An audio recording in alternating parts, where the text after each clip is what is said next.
જૂનાગઢ વિસાવદર વિધાનસભા પેટા ચૂંટણી અંતર્ગત ઈવીએમ મશીન અને સ્ટાફ ફાળવણીની પ્રક્રિયા શરૂ.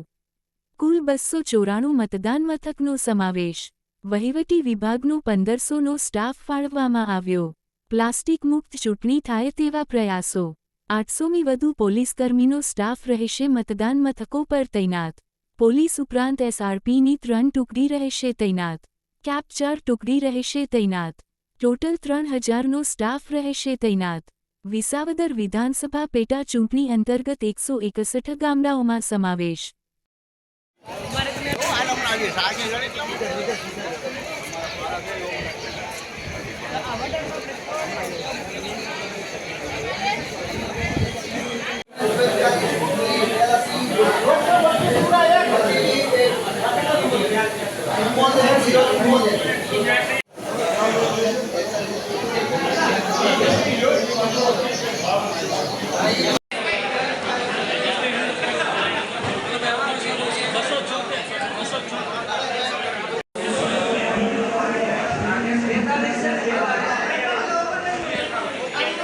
ખાનાવટલાના પટાવાળા રૂમ 32 માં આવ્યા જાય.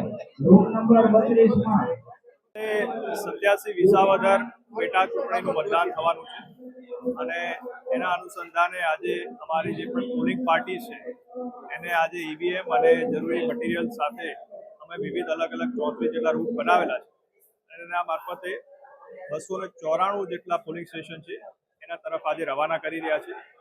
આજે તમામ પોલિંગ પાર્ટી છે અને ઈવીએમ મટીરિયલ પોલીસનું પ્રોટેક્શન અને જે અમારા ડેઝિગ્નેટેડ વ્હીકલ છે એના મારફતે ત્યાં પહોંચાડવામાં આવશે. ત્યાં અમારી ટીમ આજે રોકાશે.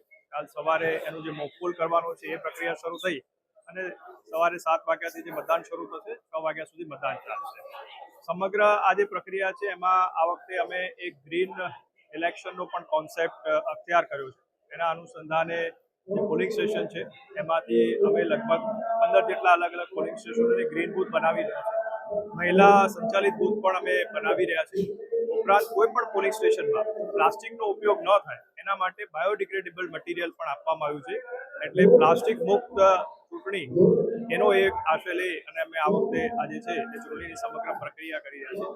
લો એન્ડ ઓર્ડરની સ્થિતિથી હોય કે ટ્રેનિંગની સ્થિતિ હોય કે વિવિધ રાજકીય પક્ષો સાથેના સંકલનની વખત હોય તો તમામ સાથે સંકલન કરી અને જરૂરી ફ્રી અને ફેર મેનરમાં ઈસીઆઈની જે ગાઈડલાઈન છે એનું અનુસંધાને આ સમગ્ર પ્રક્રિયા અત્યારે ચાલી રહી છે.